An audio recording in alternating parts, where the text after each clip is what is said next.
As Israel intensifies its operations against the Hezbollah in southern Lebanon and also targets various localities in Beirut, I'm joined by Eliezer Moodi Sandberg. Mr. Sandberg is a former minister and a former member of the Knesset here in Israel. Sir, many thanks for joining me here on Shalom, India Today. Shalom. Welcome to Israel. I appreciate that you come here in these days, and that's very appreciable here. Thank you very much, sir. Very kind of you to say so. Sir, on the 1st of October, Iran had targeted Israel and fired over 180 ballistic missiles. In your appreciation, is there a delay in Israel striking back? Well, since we did not see any strike back so far, then you can say it is a delay.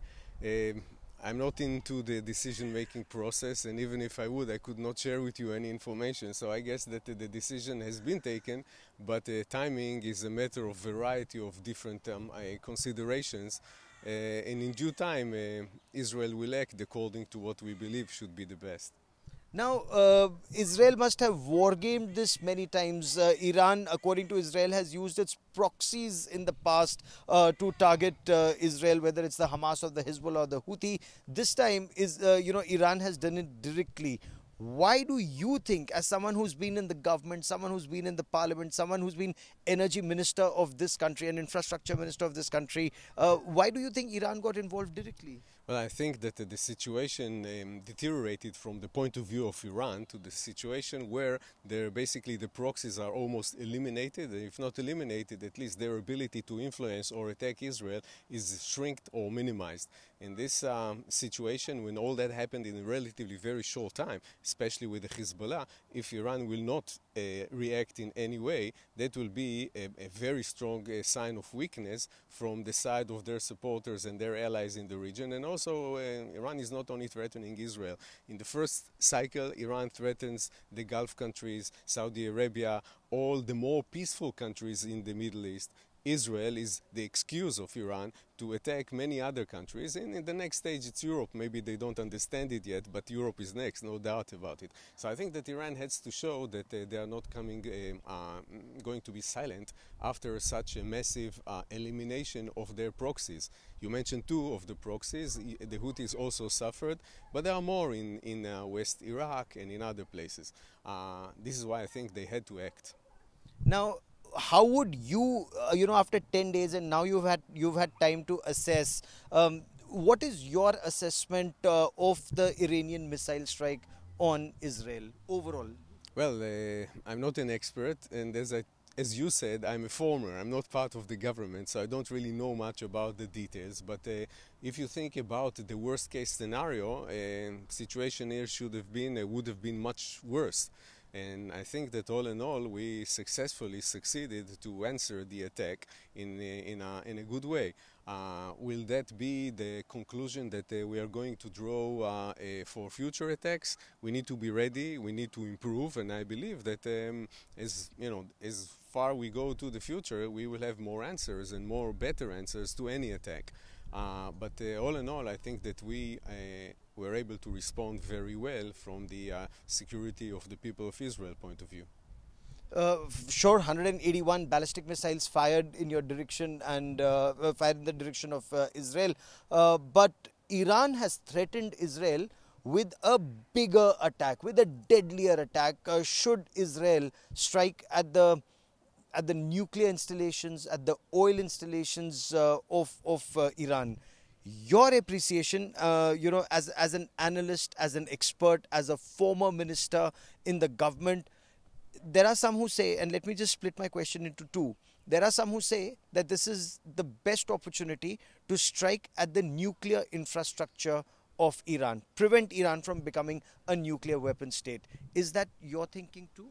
I think that the interest of preventing Iran from becoming a nuclear country is in interest of the whole free world. It's not a matter or a conflict between Israel and Iran.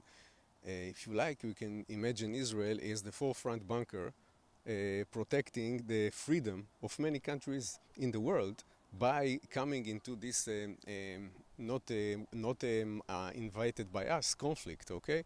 But we are in this conflict initiated by the other side very brutally, as everybody knows, a year and a few days ago on October 7th last year.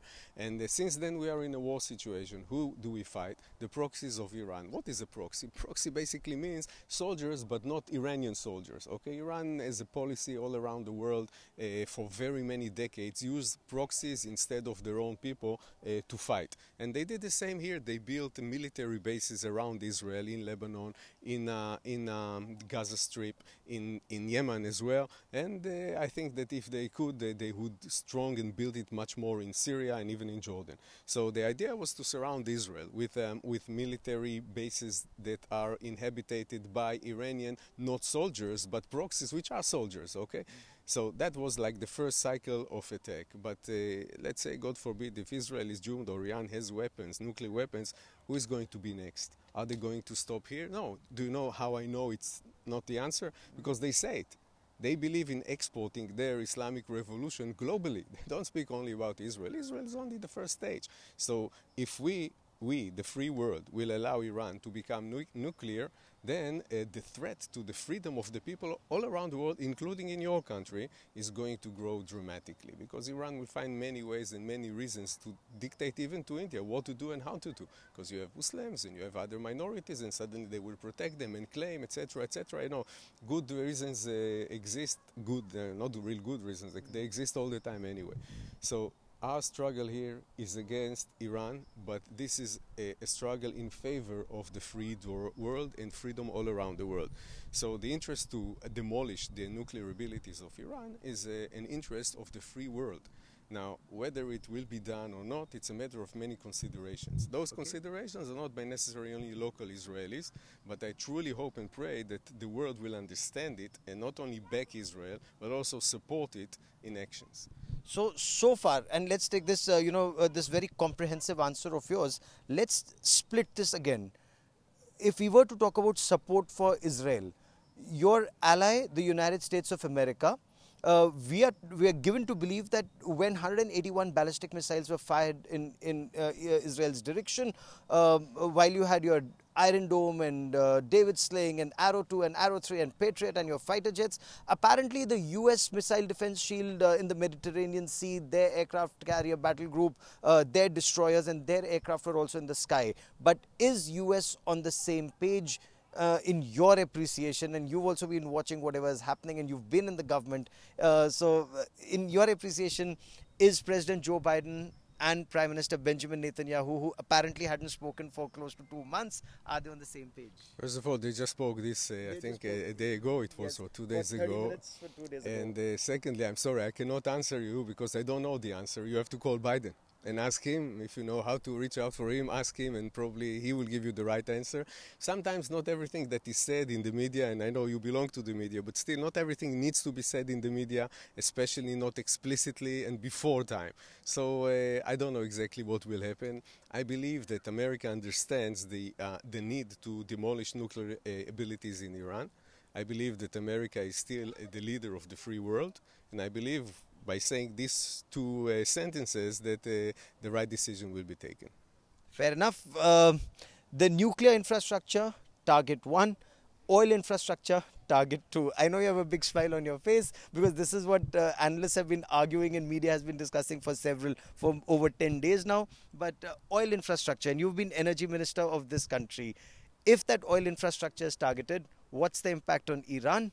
Okay, I'll ask you about the impact on the world later. What's the impact on Iran? Well, honestly speaking, I'm not an expert, but it makes sense that if Iran still exports with all the bans that they have on exporting, etc., all the sanctions they have, if they still export, then that will influence dramatically their ability to generate income. And at the end of the day, I think it was 2011 when Prime Minister Netanyahu came with a special initiative of encouraging technology that will replace oil in cars, okay, for vehicles, for the transportation. The reason was not only the green, clean reason of introducing the world with a better green fuel. The idea was very simple. Iran, as they export oil, okay, make money. if the price of an oil barrel will go up $5, they will have $5 per barrel times, I don't know, 100 million barrels to build more nuclear weapons or to sponsor more terror groups, etc. So reducing dependency of the world on oil, in a way, also influences the ability of Iran to grow in the negative way of making bad things to the world by threatening or arming its own army. So at the end of the day, the issue of oil is relevant for Iran, oil and gas.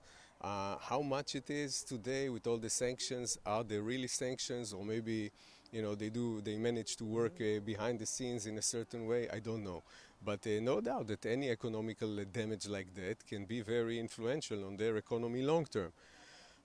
Well, I don't know if that is the only or the best target to hit in Iran. I'm not an expert and I don't give advices because nobody listens to me today. I'm not in government. But all in all, I think that the demolishing of the oil fields will also have other implementations that I'm not sure that the countries in the region would like to have. Yes, because it would lead to a spiral and oil prices will increase across the No, globe no, no, and no. impact No, the world. I don't think it's the issue of the oil prices. America is exporting oil now. They have the shale oil and they grow it to the level where they don't only consume, they also export. So America, for example, is not going to be influenced. Israel definitely will be little influenced because we have our own natural gas resources, etc. Europe might be more influenced, but I don't think that's the only issue, the China. prices. China will be influenced, other countries that consume, but again, I believe that in very short time there is ability to pump more and sell more from other sources, and other countries will make the money that Iran is making now, using it to support terrorism. So, in your appreciation, if I were to try and read between the lines, targeting the nuclear infrastructure is in global good is Israel's belief. Targeting oil infrastructure is global good. What about the military defense infrastructure, their shipbuilding capabilities, their other capabilities? Honestly, I think that you can give me a list that will be longer and more detailed than the one that I can prepare myself. I don't get into it. We have the people that need to take the decision. They know what decision No, to but would take. that be acceptable and not be, going up the escalation ladder? That's the big question, because they've targeted your air bases, they've targeted your military infrastructure, or attempted to target your military infrastructure. If you were to do the same, it would not be seen as an escalation. Well, I believe that if you are in the free world side, you understand that whatever we hit will bring peace to the world, to the free world, long term. If you belong to the other side, it doesn't matter if you demolish one bullet in one military camp to find an excuse. So I don't think that this is the issue at all. The issue is, are we able, or can we really demolish the abilities of Iran in a way that at the end, and this is the target, the regime will be placed there. The fanatics who want to Islamize the whole world, the fanatics who wants to control Europe and Israel before, will disappear as leaders of a country, and the Iranians people will be able to freely elect in a democratic way a new leadership. Are we able to do it or not? How many countries will stand with us? Let's wait and see. Absolutely. And if we were to come down, from the strategic goals to the tactical fight that's happening just across that ridge line behind us in Lebanon, you've made some inroads. Your country's made some inroads into southern Lebanon, but the reports seem to indicate that Hezbollah, despite being targeted from their top leadership to their middle rung leadership to their tactical leadership, is still able to strike back. Rockets are still being fired into your country. Point one and point two, the advance of the Israeli army is still being stalled, according to some reports that emerged from there. Well, first of all, about the rockets, I believe that the rockets will come as long as the local activists or a terrorist of the Hezbollah, wherever they are, has the ability to do it. Some of those rockets are going to fall into our hands the moment the army will step in. So I assume that they also should, because they want to get rid of it in their way of thinking, in a practical way. This is one. Secondly, it's very difficult to identify all those rockets all the time from day one. They hide them inside buildings, residential buildings, apartments of people that sometimes welcome them very warmly. Sometimes we're forced to store those weapons there. And as you notice, we don't just go and bombard everywhere. We pick the places where we know there are weapons, and we don't probably know about each rocket, where it stands or where it is located at the moment. This is a part of the war. The moment we will progress far enough to prevent the shooting of those relatively short-range rockets, then it will stop. The other thing is that as we enter those villages, we don't come and first bombard the buildings and then come in. We go, point by point, looking, checking, making sure only when we have clear identification that the terrorists are there, we act. That demands a heavy price from our side, and also it means that you work much slower than maybe you will expect. Now, the soldiers of Hezbollah, the terrorists of Hezbollah on the ground, they are the soldiers of Iran, but they are terrorists. They are still there. The leadership maybe cannot give them the orders how to synchronize the attacks. They cannot do it in a certain hour on a long or across the whole border, but they are there. And here and there, they still are able to take measures, and I believe soon the day will come and all that will be after us. Okay. So is there a time frame? What is Israel doing, in 2024, which is different from what Israel did in 2006? Well, I think that even the enemy is different in the sense that they are much more trained, much more weaponized and armed. And I think that part of the conclusions that we have now is a program that is much more into the details, what we're going to do, how we are going to act, and also you already saw that we attacked the leadership, something that was not done in 2006. So this time your aim is decimation of all the tentacles of Iran that are targeting Israel. Am I understanding that correctly? I don't know. You can read the declaration of the government. What are the purposes of the war? These are the purposes of the war. So far, we are heading towards this direction. Sir, for joining me here on India Today, many thanks. All the best.